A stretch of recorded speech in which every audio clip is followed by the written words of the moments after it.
Hi and welcome. In the first unit, we had a look at the most important sentence structure to communicate your message. In the second unit, we had a look at the best way to organize your sentences as regards amounts of information. In this unit, we'll have a look at how to present some aspects of information. We're going to have a look at tabulation. What is tabulation? Tabulation is basically how you present things like lists, ideas, procedures, information, and so on. There's a good way to do it and a bad way. This unit will hopefully eliminate some bad practices that you might have. Okay, as always, let's have a look at an example text that we'll be working with today. I'd like you to read through it and work out how many things have to be done.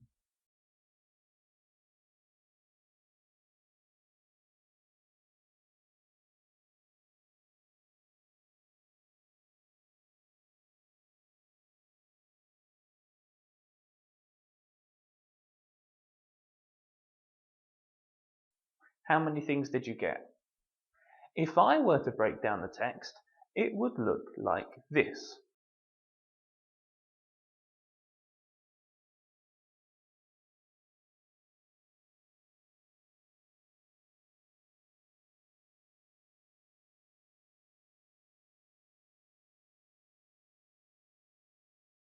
Although I've broken the list down, it looks a little bit strange. So, before we correct this, let's go through the rules you have to remember to tabulate correctly. If you remember magic L, you won't tabulate your lists incorrectly anymore, and they'll be easier for the reader to understand. But what does magic L mean? M stands for punctuation marks. To introduce a list, you need to use a colon, so let's add it into the main list and to the sublist. A colon is very important as it tells the reader that what follows will be a list of some kind. It's a visual indicator which makes the reader ready for the upcoming information. To end each point in a non-legal text, we would use a comma, or for legal writing, we would use a semicolon.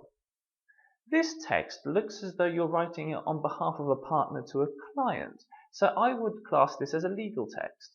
So let's put those semicolons in. To end a list, you either need a full stop if the list ends the sentence, or if the list doesn't end the sentence, a comma or a semicolon, depending on which you use for the list, to signify the end of a list, and then the sentence just continues. In this case, as we can see, the sublist ends, but the list continues, so the sublist ends, as we can see, with a semicolon. The main list ends the sentence, and so, as we can see, it ends with a full stop. A stands for and or. A list is either injunctive, that is, it includes everything, or is disjunctive, in which case it only refers to one or some of the elements in the list. If the list is injunctive, you must include and in the list. If it's disjunctive, use or. Put and or between the second to last and last points. Let's highlight the or used in the sublist and include the and in the main list. What does G stand for? Grammar. Each list has an introductory sentence. Each point in the list must grammatically fit with the sentence that introduces the list. In this case, the introductory sentence is, please can you bring? So let's see if all of the points agree. Here they all do. Bring all supporting documentation, bring to identify yourself a form of ID, bring an apostilled version of your signature, and bring, this is of the utmost importance, the agreement with your supplier.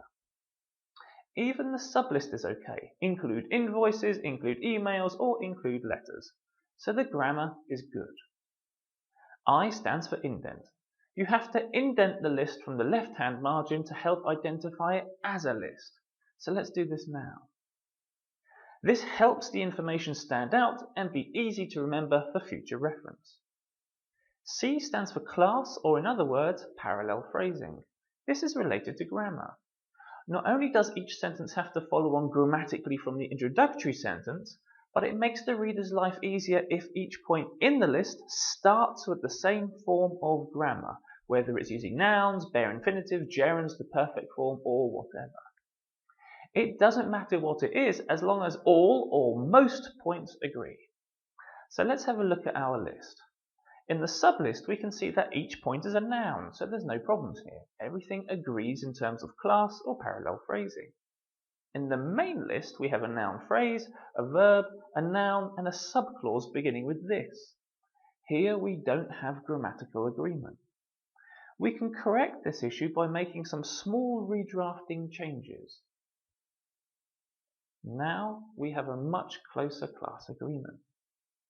The last letter is L, which stands for lowercase.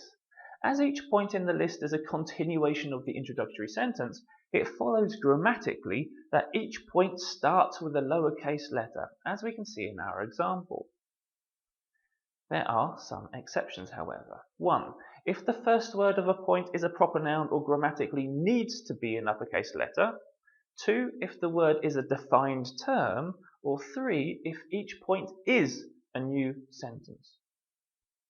Okay, there's a lot to take in there, so please watch the video again to go over all of the rules, or please click on the link in the video which I've done for the legal writing course, which goes into a little bit more detail. In conclusion, if we apply tabulation rules, we can change a text like this into this.